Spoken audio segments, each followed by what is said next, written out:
دا زمونږ دیوبند کې مستقل به بخاري شریف مستقل ختم به کېده.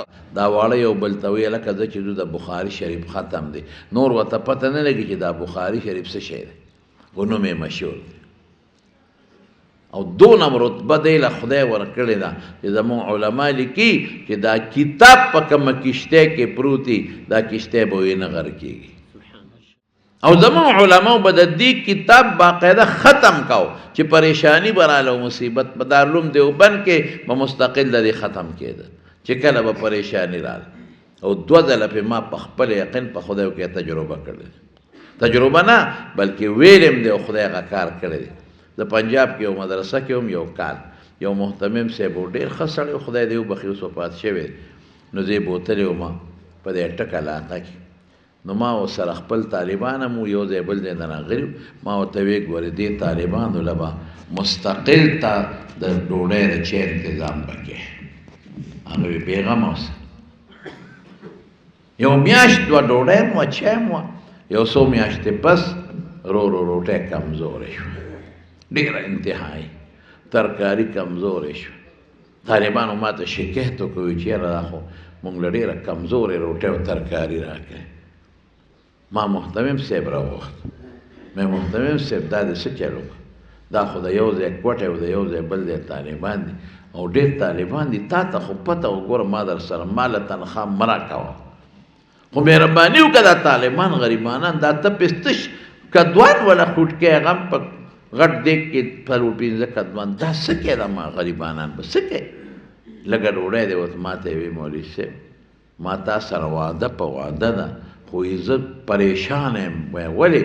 وایي چې یاره مور کله او ماله د بار ملک نه هلته هغه ځای خلک په لندن او په هالینډ او په دې ملکونو کې ماله به ډېرې زیاتې پیسې خلکو رالیږلې،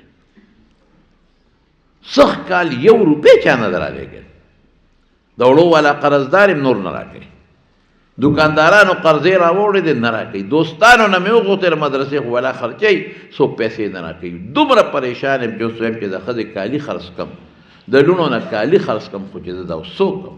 ډېر پریشان ویې ژړل. نو ما ورته خاندل، مې ته ما ته نه وایې؟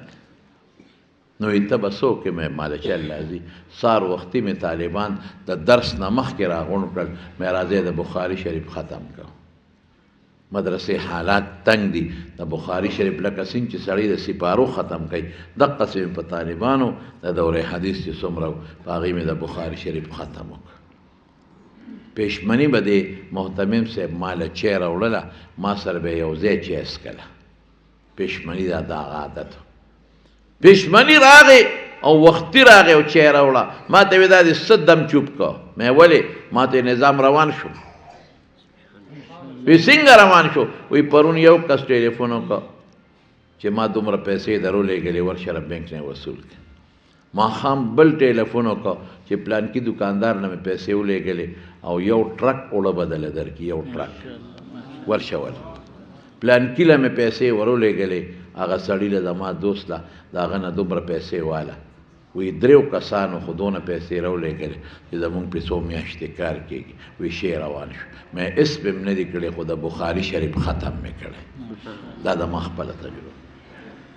زه په تورنګزو کې هم مدرسه زما خپل کلي کې یو عیدګاه وه، په هغې کې به ما درس کوم.